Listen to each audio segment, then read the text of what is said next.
है, कात्यायनी मैया है जो उसको मन चाहा पति दे देती।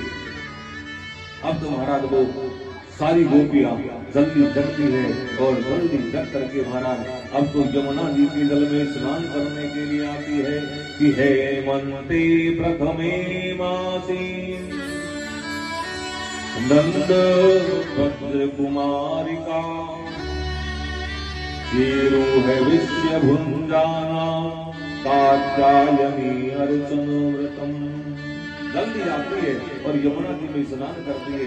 स्नान तो करती है, अच्छी बात है, जल्दी स्नान करना चाहिए, पर स्नान करती तो है पर स्नान करने का तरीका गलत है। स्नान करने का जो तरीका है वो गलत है। कैसे स्नान करती है?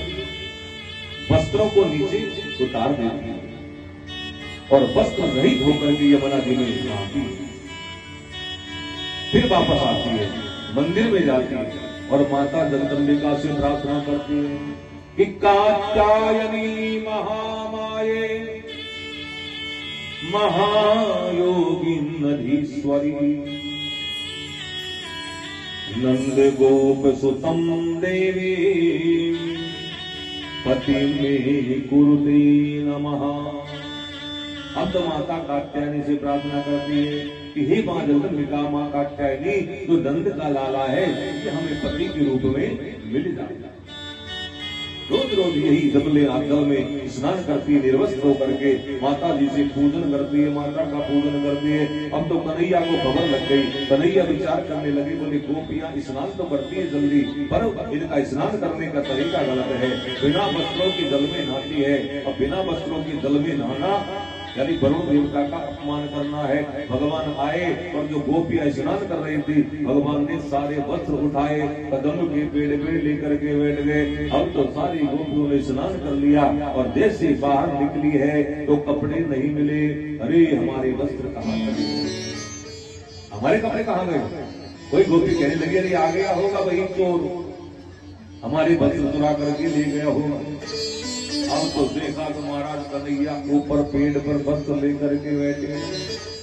अब कोई गोपी है जो भगवान से कहती है कि श्याम सुंदर तेरा श्याम करवाम तबोलितम देहि वांसांसि धर्मज्ञा नो चेदरागी ब्रुवामहे। भगवान से हाथ जोड़ के कहती है कि हे श्याम सुंदर, हम आपकी दासी हैं, आप है जो हमें वस्त्रों को दे दो।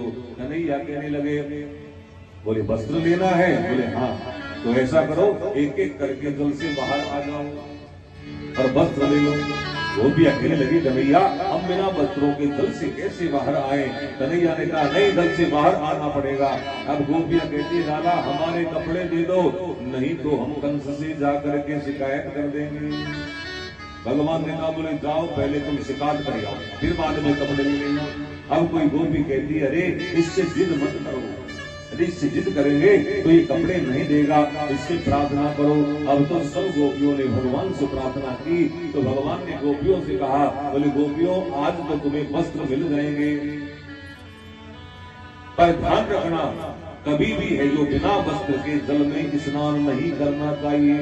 कि स्नानम दानम तथा होमम शयनम गमनम भुवि निर्वस्त्रो न प्रपूर्वीत कुर्बाणे पाप कृष्ण भवेत। बोले स्नान बिना वस्त्र के स्नान नहीं करना चाहिए। क्यों? क्योंकि जल में जल के देवता रहते हैं, जल के देवता नाराज हो जाते हैं, इसलिए बिना वस्त्र के स्नान नहीं करना चाहिए। भगवान ने गोपियों को समझाया है और हवन करे